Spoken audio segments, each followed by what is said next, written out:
morning. My name is Angela Giovanna Gordon Naranjo, and I belong to the group 55-1004 for teaching English for adolescents and adults. This is the final task, and with this task I want to show you that I created some material that is going to be useful for students, for adult ages and teens. The material I created was poster board cubes, and I have some WH questions, positive and negative sentences, and here they have the pronouns to make the sentences. This activity is going to cover past tense. The students are going to use the use of these past tenses, regular and irregular verbs, and they are going to practice questions, positive sentences, negative sentences, and WH questions as well. Here in my group, I have teens, Sebastián, Lena, and I have adults, Ana Milena, Marcela, and Amanda. These students come to class on Saturdays and they have their English session every 8 days, even though I always assign homework or things that they can do at home to practice. But in class, I'm looking for a dynamic way to produce, and this is going to be the productive stage. Okay, now they're going to play with these cubes. They have to roll the dice, both dice, and they have to produce sentences. So, now we are going to have the activity. Amanda, can you please begin? At the same time, the dice? Yes, at the same time. So, in this case, we have they, and we have negative. So, what she's supposed to do is have a negative sentence using they. In the past. Okay. They ran in the stadium. They didn't in the stadium. Okay, as we can see, she had an inconvenience in the sentence, so the rest of the group came correct. What could be the correction for this sentence? Excuse me, teacher, I can say. Yes, of course. They didn't run in the stadium yesterday. Okay, as we just saw, these kind of activities also promote autonomous correction, self-correction and autonomous learning. When the student realized that she had made a mistake, she corrected herself by having a negative sentence in the past for they. Now let's see with Marcela. Okay, as you can see, she has I and negative sentence. Remember that it's in the past. Okay, if the group wants to help Marcela, you can do it. It also promotes peer correction, which is really important. It is my opinion that the teacher is the last person who has to correct. So let's see. I didn't go. I didn't go with my family. I didn't go with my family. Okay, very good. And Elena, please. You started the English verb last night. Okay. Lena, it's your turn. Did she study at home? And Sebastian. I wanted to play football. Okay, students, thank you very much. As you can see, it's an activity that is designed for both teens and adults. And I would say that for children, it's also useful. Okay, why did I want to use this material?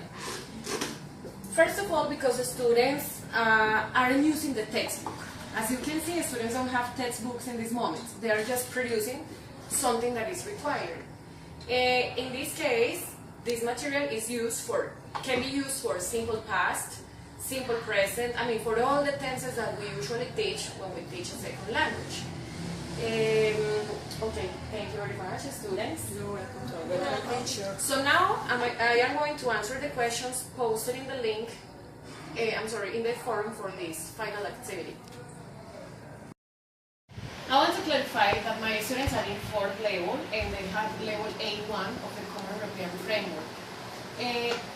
I also want to ask them how they feel when I bring these activities to class, because it is important to know, to have the students' feedback. Amanda is going to express what she felt or how she felt like using this kind of games. Okay, everybody. I am a teacher. I am an English teacher, and you know, like me, that it's very difficult to teach English in a classroom with many students. For example, in academy, sometimes it's only 12 students or 20. But you know that many schools in Colombia have so many students, 50 or less. I like this game. Why? Because the students pay attention to the instructions about the game. They need to think about the exercise and then express in a natural way.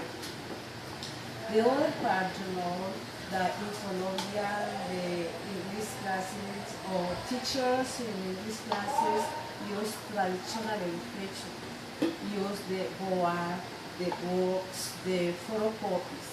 What's the problem? The problem is that the students need to do the exercise and one student copy to another students, and they don't think about the exercises. When the student finishes in 11th grade, don't know about English. That is one reason. The other reason is that the student don't listen or don't apply the speaking.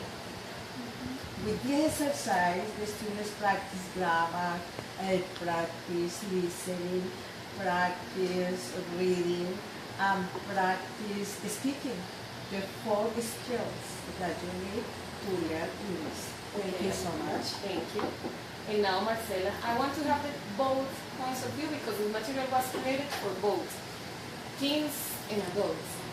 So, Marcela. In my opinion, this activity is very interesting because the students can prepare or create sentences using the personal words. Okay, thank you. What were the steps? The steps is that I brought some activities people usually do during the weekend. I asked them what of those things they have done, and they answer in a natural way. Then when I have those examples, I explain to them how the past tense was applied, the use of the auxiliary, the regular and irregular verbs. And finally, we had some control practice. The control practice was made in the textbook because we need to follow the textbook to have like a contest. And now I have the production stage that for me is really important because it's the way I know how the students are getting the topic. In this way, students could produce naturally because they didn't have any textbook or a script or something to follow. And at the same time, the students were developing like higher thinking skills. What is a higher thinking skill? Higher order thinking skill is when the student has like some input, and out of the input they have to produce naturally, and they had to use different words and use background knowledge. Okay, thank you very much.